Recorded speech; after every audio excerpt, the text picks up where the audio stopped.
Tu sais ce qu'on ne te dit jamais sur le succès? On te parle toujours de ce qu'il faut ajouter, travailler plus, apprendre plus, réseauter plus, te lever plus tôt, lire plus de livres, suivre plus de formations, comme si le succès était une valise qu'on remplit jusqu'à ce qu'elle déborde. Mais personne ne te parle de l'autre côté, le côté qu'on évite, parce qu'il est plus inconfortable, plus personnel, plus douloureux, ce qu'il faut arrêter de donner.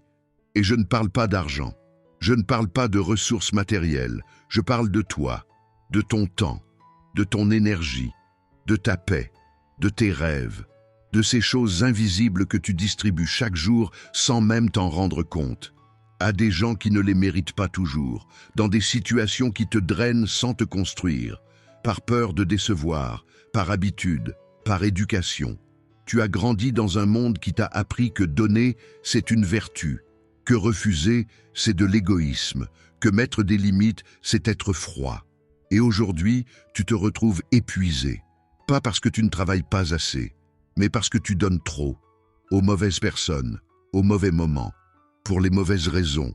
Cette vidéo, elle n'est pas là pour te juger, elle est là pour te regarder en face et te dire ce que tu sais déjà quelque part au fond de toi, mais que tu n'as peut-être jamais osé formuler clairement. Il y a 5 choses précises que l'homme qui réussit a appris à refuser. Pas par arrogance, pas par indifférence, mais par respect profond de lui-même et de ce qu'il est en train de construire. On va les voir ensemble, une par une, en profondeur. Et si à un moment tu te reconnais, ne résiste pas. C'est exactement pour ça que tu es là. La première chose qu'un homme qui réussit ne donne pas, ce sont des explications à ceux qui n'ont pas demandé de comprendre. Laisse-moi te poser une question directe. Combien de fois dans ta vie tu t'es retrouvé à expliquer tes choix à quelqu'un qui n'avait rien demandé? Tu changes de travail, tu expliques, tu lances un projet, tu expliques, tu décides de partir vivre ailleurs, de ne plus fréquenter certaines personnes, de changer ta façon de manger, de t'habiller, de penser. Et à chaque fois, presque automatiquement, quelque chose en toi se met en mode justification. Pourquoi ? Parce qu'on t'a appris, depuis tout petit, que tes choix devaient être validés pour être légitimes. Que si tu ne peux pas expliquer ce que tu fais, c'est que tu te trompes, que les autres ont le droit de comprendre, que leur regard compte. Et alors tu parles, tu construis des arguments, tu prépares tes réponses, tu anticipes les objections. Tu passes parfois des heures, mentalement, à te préparer pour une conversation qui dure 10 minutes et qui ne change rien de toute façon. Parce que voilà la vérité que personne ne te dit franchement. Ces gens avaient déjà décidé avant que tu ouvres la bouche. Pense à la dernière fois que tu as annoncé quelque chose d'important à une personne dans ton entourage. Un projet, une décision, un rêve. Est-ce que leur réaction t'a vraiment surpris? Ou est-ce que quelque part, tu savais déjà comment ça allait se passer? Tu savais, tu le savais, mais tu as quand même expliqué, parce que tu espérais, parce qu'une petite partie de toi voulait que cette fois-ci, ce soit différent, que cette fois-ci, ils comprennent, qu'ils te soutiennent, qu'ils disent « je crois en toi ». Et ça ne s'est pas passé comme ça, et tu es rentré chez toi avec ce goût amer dans la bouche, ce mélange de déception et de honte, pas parce que ton idée était mauvaise, mais parce que tu as cherché une validation là où il n'y en avait pas. Il y a une chose que les gens qui réussissent t'ont comprise et que je veux que tu gardes avec toi. Une explication non demandée, c'est une défense non nécessaire. Quand tu te justifies sans qu'on te le demande, tu envoies inconsciemment un signal. Tu dis « je ne suis pas sûr de mon choix, j'ai besoin que tu m'approuves pour avancer ». Et les gens le sentent. Même sans le formuler, ils le sentent. Et ceux qui voulaient te déstabiliser, ils ont exactement ce qu'ils cherchaient. Imagine un boxeur qui entre sur le ring et qui, avant même le premier coup, commence à expliquer à son adversaire pourquoi il mérite de gagner. Ridicule, non? Pourtant, c'est exactement ce qu'on fait dans la vraie vie. On entre dans le ring de nos ambitions et on commence à négocier notre droit d'y être. L'homme qui réussit a arrêté ça. Pas parce qu'il est devenu arrogant, pas parce qu'il se fiche des autres, mais parce qu'il a compris une chose simple et libératrice. Ses résultats sont son seul discours valable. Quand tu construis quelque chose de vrai, quand tu avances, quand tu crées, quand tu progresses, les explications deviennent inutiles. Les gens voient. Et ceux qui ne voient toujours pas, ils n'auraient jamais vu de toute façon. Donc voilà ce que je te demande de faire, concrètement, à partir d'aujourd'hui. La prochaine fois que tu sens cette impulsion de te justifier auprès de quelqu'un qui n'a pas demandé à comprendre, arrête-toi, respire, et dis-toi simplement, mes actes répondront pour moi, c'est tout, pas besoin d'en faire plus. Garde ton énergie pour construire, pas pour convaincre. La deuxième chose qu'un homme qui réussit ne donne pas, c'est sa vraie vision aux mauvaises oreilles. Tu te souviens de la première fois que tu as partagé un grand rêve? Pas un rêve poli, pas un projet raisonnable que tu savais que les autres allaient accepter.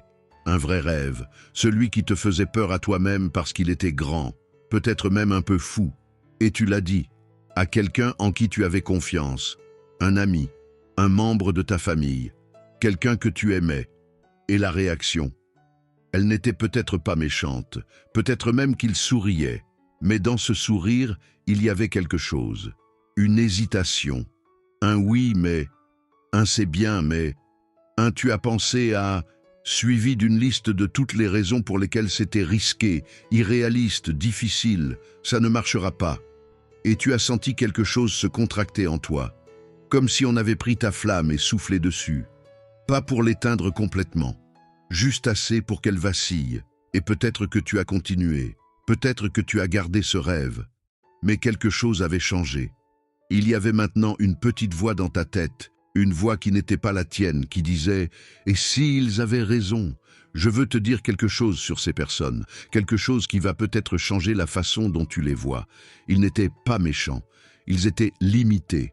Et ils ont fait ce que font tous les êtres humains naturellement. Ils ont mesuré ton rêve avec leurs propres règles. Une règle calibrée sur leurs expériences, leurs peurs, leurs déceptions, pas les tiennes. Quand quelqu'un te dit « ça ne marchera pas », il ne te parle pas vraiment de toi. Il te parle de lui, de ce qu'il aurait voulu faire et qu'il n'a pas fait, de ce qu'il a essayé et qui a échoué, de ce dont il a eu peur et qu'il n'a jamais tenté. C'est une projection. Et le problème, c'est que les projections peuvent être contagieuses si tu n'y fais pas attention. L'homme qui réussit a compris une loi silencieuse mais puissante. Les rêves non nés sont fragiles, comme une plante qui vient de germer, pas encore enracinée, sensible au froid, au vent, au regard des autres. Si tu la plantes dehors trop tôt, elle ne survit pas. Mais si tu la protèges le temps qu'elle développe ses racines, rien ne peut l'arrêter ensuite. Tes ambitions, c'est pareil. Au début, elles ont besoin d'être gardées, pas par honte, pas par manque de confiance, mais parce qu'elles sont encore en train de se former. Et une parole négative au mauvais moment peut déstabiliser même les personnes les plus solides.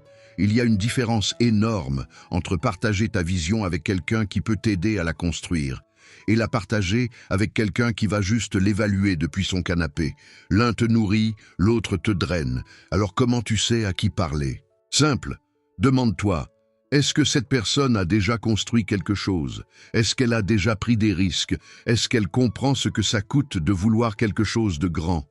Si la réponse est non, garde ton rêve pour toi. Pas pour toujours, juste le temps de lui donner assez de substance pour qu'il soit impossible à ignorer. Parce qu'un rêve transformé en réalité n'a plus besoin d'être défendu. Il se défend tout seul. Et le jour où tu reviens avec les résultats, les mêmes personnes qui souriaient poliment seront les premières à dire « Je savais que tu allais y arriver ». Ne sois pas amer ce jour-là. Contente-toi de sourire. Et continue. La troisième chose qu'un homme qui réussit ne donne pas, c'est une deuxième chance à qui a montré qui il était. Et celui-ci, il fait mal. Je le sais. Parce que ça touche quelque chose qu'on n'aime pas regarder en face. Quelque chose qui mélange l'amour, la loyauté, l'espoir. Et parfois une forme de déni qu'on se refuse d'appeler par son nom. Laisse-moi te poser la question directement. Il y a quelqu'un dans ta vie, ou dans ton passé récent, à qui tu as donné une deuxième chance. Peut-être même une troisième, peut-être plus. Et au fond, quelque part, tu savais dès la première fois ce que cette personne était capable de faire. Comment elle te traitait, ce qu'elle valait, dans ses actes, pas dans ses mots. Mais tu as choisi de voir autre chose, l'autre côté. Le potentiel, le « il peut changer ». Le « elle » a eu une vie difficile. Le « c'est ma famille, je ne peux pas faire autrement ». Le « peut-être que cette fois, et cette fois-là, a ressemblé à la précédente. et tu as mal. Encore. Je ne suis pas là pour te juger. Vraiment pas. Parce que donner des deuxièmes chances, ça vient d'un bon endroit. Ça vient de ta capacité à croire en les gens, de ton empathie, de ta générosité. Ce sont de belles qualités, mais elles peuvent être exploitées par les mauvaises personnes si tu ne les protèges pas. Voilà ce que j'ai appris, et ce que Maya Angelou résumait mieux que quiconque. Quand quelqu'un te montre qui il est, crois-le. La première fois, pas la deuxième. Pas après la conversation où il t'a expliqué pourquoi c'était différent maintenant. Pas après les larmes, les promesses, les grands discours. La première fois. Parce que les gens ne se montrent pas par accident. Quand quelqu'un te manque de respect, te trahit, te ment, te manipule, c'est une information précieuse. Et toi, dans ta générosité, tu as décidé de l'ignorer. Pourquoi on fait ça ? Parce qu'admettre ce qu'on a vu la première fois, ça voudrait dire admettre qu'on a perdu du temps, qu'on a mal choisi. Et l'ego humain préfère souvent espérer encore, plutôt que d'accepter qu'on a fait une erreur. Mais tu sais quoi ? Reconnaître une erreur, ce n'est pas une défaite, c'est de la lucidité. Et la lucidité, c'est l'une des qualités les plus rares et les plus précieuses qu'un homme puisse avoir. Il y a une image que j'aime bien pour expliquer ça. Imagine que tu as une maison, et un jour, tu remarques une fissure dans un mur. Tu te dis, c'est pas grave, ça va aller. 6 mois après, la fissure a grandi. Tu la répares en surface. Elle revient. Et un jour, le mur s'effondre. Les comportements toxiques dans une relation, c'est pareil. La première fissure, c'est un signal. Si tu la vois et que tu l'ignores, tu ne règles pas le problème. Tu le repousses. Et les murs finissent toujours par s'effondrer. Donner une deuxième chance à quelqu'un qui n'a pas changé, ce n'est pas de la bonté. C'est une douleur auto-infligée que tu appelles de la loyauté. Maintenant, est-ce que ça veut dire qu'il ne faut jamais pardonner ? Jamais accorder de seconde chance ? Non. Il y a des situations où les gens changent vraiment, où la deuxième chance est méritée. Mais tu le sens. Tu sais faire la différence entre quelqu'un qui a vraiment changé et quelqu'un qui a juste appris à mieux te parler pour obtenir ce qu'il veut. La question à te poser, c'est simple. Est-ce que ce que j'ai vu a changé dans les actes ou seulement dans les mots ? Les actes, pas les promesses, pas les explications, les actes. Et si les actes n'ont pas changé, tu as ta réponse, même si elle fait mal. La quatrième chose qu'un homme qui réussit ne donne pas, c'est son énergie émotionnelle aux crises permanentes. Il y a une personne qui me vient à l'esprit quand je pense à ce point. Et je parie qu'il y en a une qui te vient aussi. Cette personne qui, quand tu la vois sur ton téléphone, tu as une légère contraction dans la poitrine. Pas de la peur, pas de la colère, plutôt une sorte de lourdeur anticipée. Comme si tu savais déjà que la conversation allait te prendre quelque chose. Et tu décroches quand même, parce que c'est un ami, parce que c'est quelqu'un que tu aimes, parce qu'on ne laisse pas tomber les gens dans le besoin. Et effectivement, il y a une crise, une nouvelle, différente de la dernière, mais avec la même intensité. Et tu écoutes, tu consoles, tu analyses, tu proposes des solutions, tu donnes de ton énergie, de ta clarté, de ta présence. Et 1 heure après, tu raccroches et tu te sens vide, comme si on avait branché quelque chose sur toi et aspiré quelque chose d'essentiel.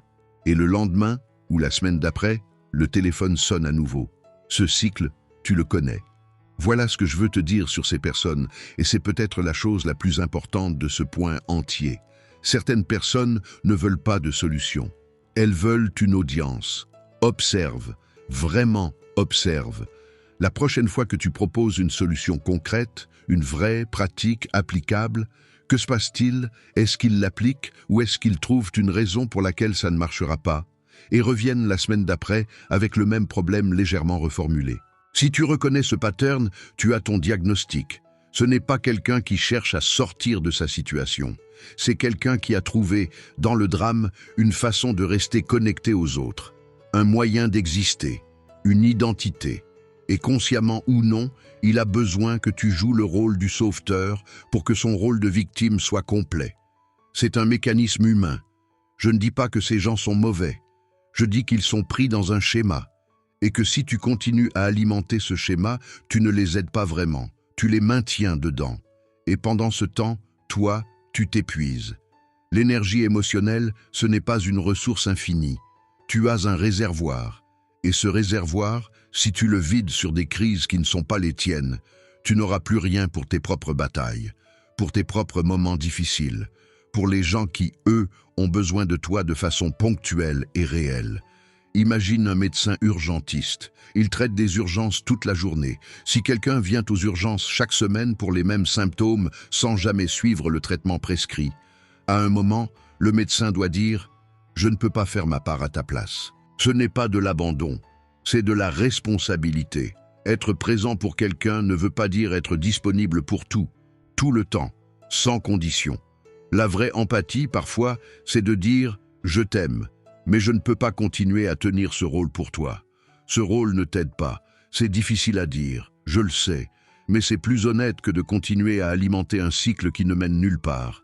Protège ton énergie, non pas parce que tu t'en fous des autres, mais parce que tu ne peux pas verser de l'eau depuis un vase vide. La cinquième chose qu'un homme qui réussit ne donne pas, c'est sa paix intérieure pour prouver quelque chose à quelqu'un. On arrive au dernier point, et je t'avais prévenu. Celui-ci, c'est le plus difficile, parce qu'il touche quelque chose de très profond, quelque chose qu'on ne dit pas facilement, quelque chose qu'on reconnaît rarement à voix haute. Laisse-moi te demander quelque chose que je veux que tu prennes le temps de vraiment considérer. Pourquoi tu travailles autant? Pourquoi tu veux réussir? Pourquoi tu veux ce que tu veux?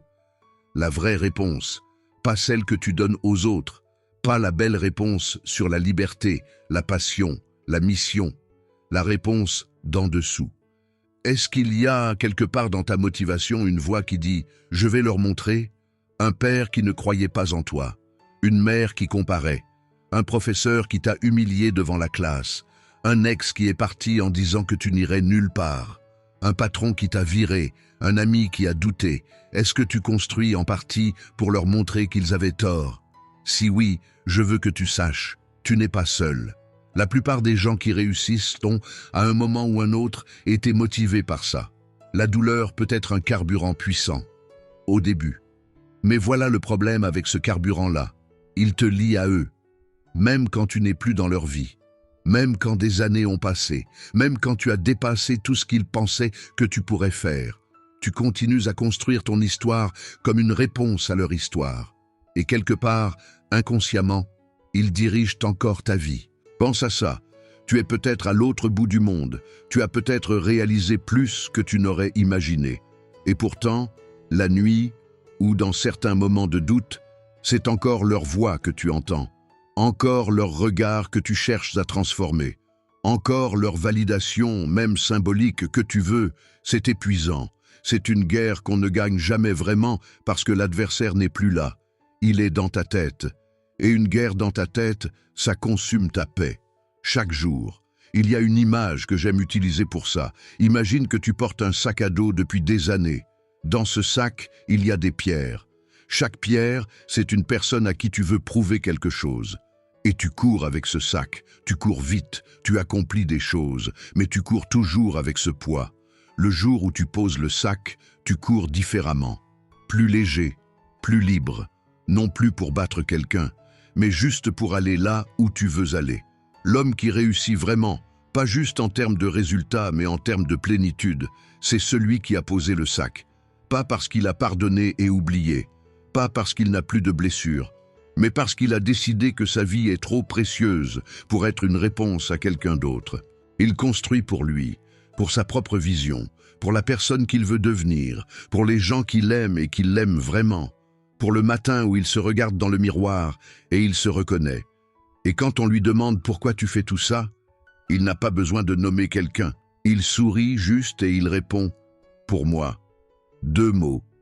Mais derrière ces 2 mots, il y a des années de travail intérieur, de décisions difficiles, de larmes parfois, et une liberté qu'on ne peut pas acheter, construit pour toi. C'est la seule victoire qui dure vraiment.